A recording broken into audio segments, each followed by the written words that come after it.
Hallelujah, Yahweh. Praise you, YAHWEH. In the name of the Son, the mighty God, YAHWEH. Bet Nun Sofit, YAHWEH. Selah. Welcome to Black Gods of Yahweh Media. Today I'm going to do something a little different.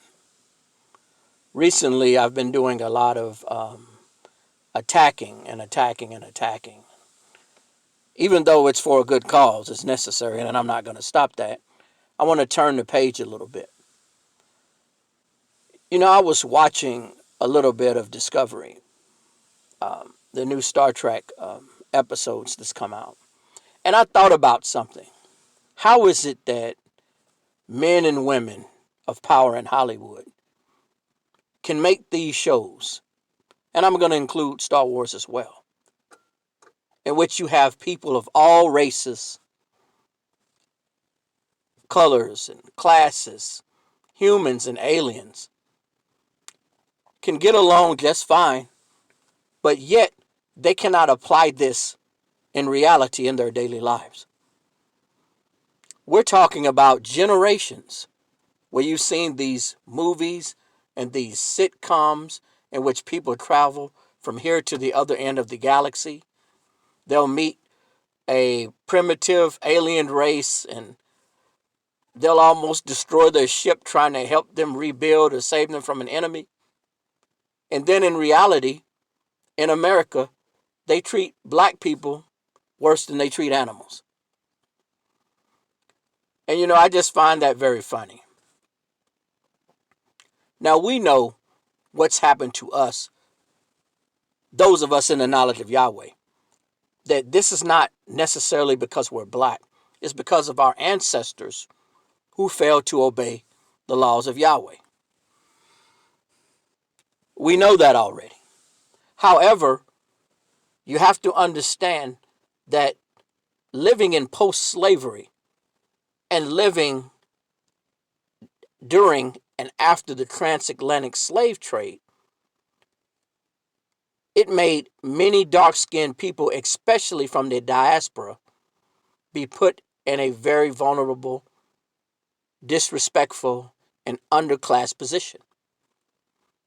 Because when you see a mass quantity of people, dark-skinned, being treated in such cruel and inhumane ways during chattel slavery, it affected everybody from the diaspora. Even though we know we're not Hamites, we know we are not Africans per se, but it affected those that are from Africa. Even to this day, there are many people from the Middle East and Africa, Northeast Africa, even in Asia, in the Southeast region, in which people are treated bad. Many of you don't really know what the dark-skinned people from Southeast Asia economically go through. The people who are the descendants of the Aboriginal Australians, those people, the Ita and the Negritos, I've seen it in the Philippines. Economically, they've got it worse than black people in America, and on many respects. And it just kind of shines a light on the difference between fiction and reality. What you see on TV in science fiction is not just fiction because it's fiction. It's that because the people, they don't even apply that in today. And if they took those tools, and if they took those creations and that reality that they have manifested, and they use that to change themselves and change the world, we would live in a better place. If you go on the internet, you will see many YouTube channels that have become famous and popular talking about what they don't like within the science fiction genre.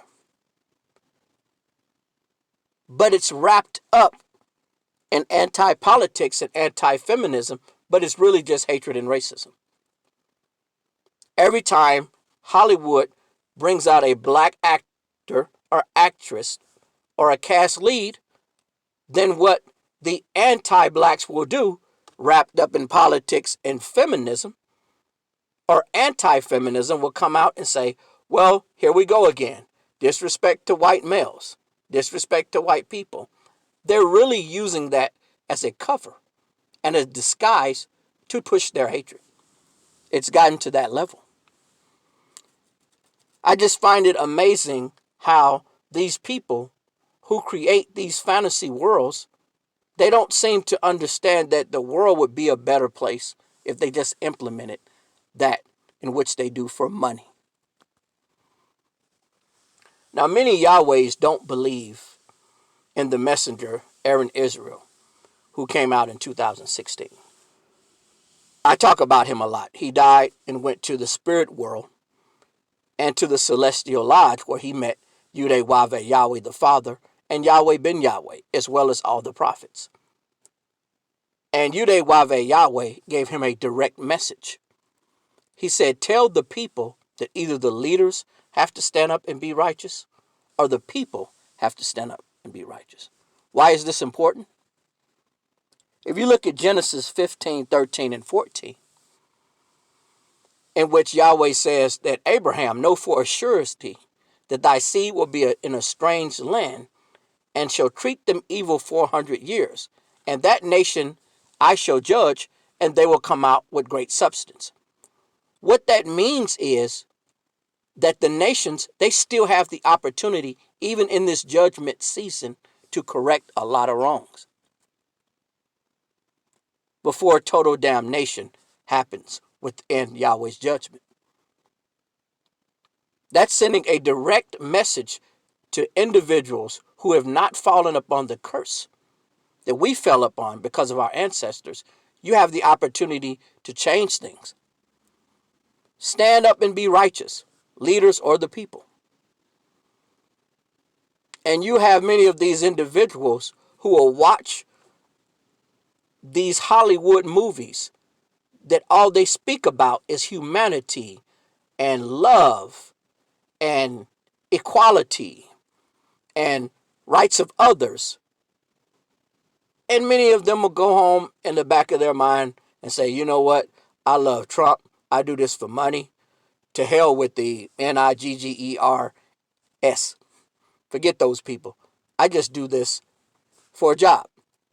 Not all of them, but you know it's that way because it doesn't come out in the real world. And I was just thinking about that.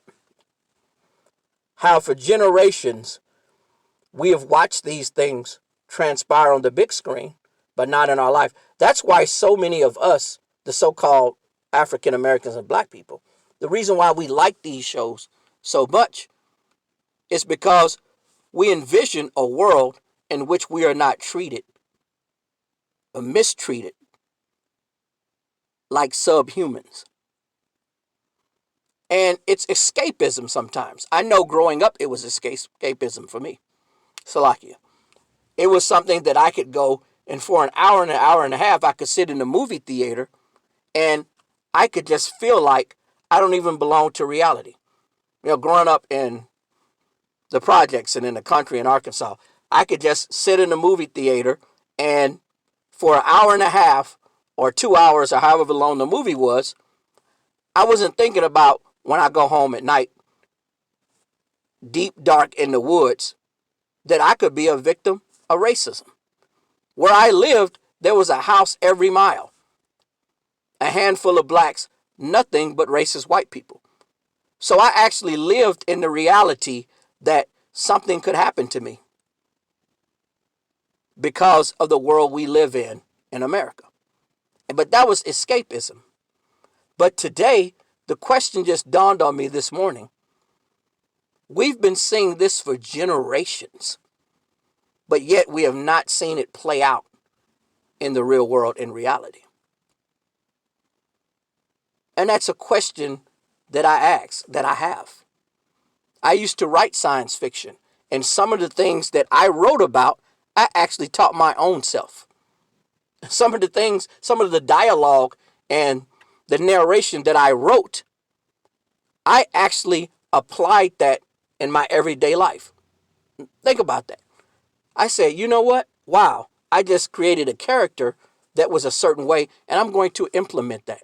Yet, these people who've been making millions and billions of dollars in Hollywood, creating these fictional shows in which everybody loves everyone in tranquility, we don't even see a percentage of that exist. So I just wanted to offer something, to my viewers. Many of you guys may not be interested in it, and some of you guys, it may resonate with you. So today I wanted to step away from my normal business of defending the name and the teachings of the true Son, Yahweh ben Yahweh, and just give you a little bit of something that was on my mind. Until the next video, I want to say shalom and peace.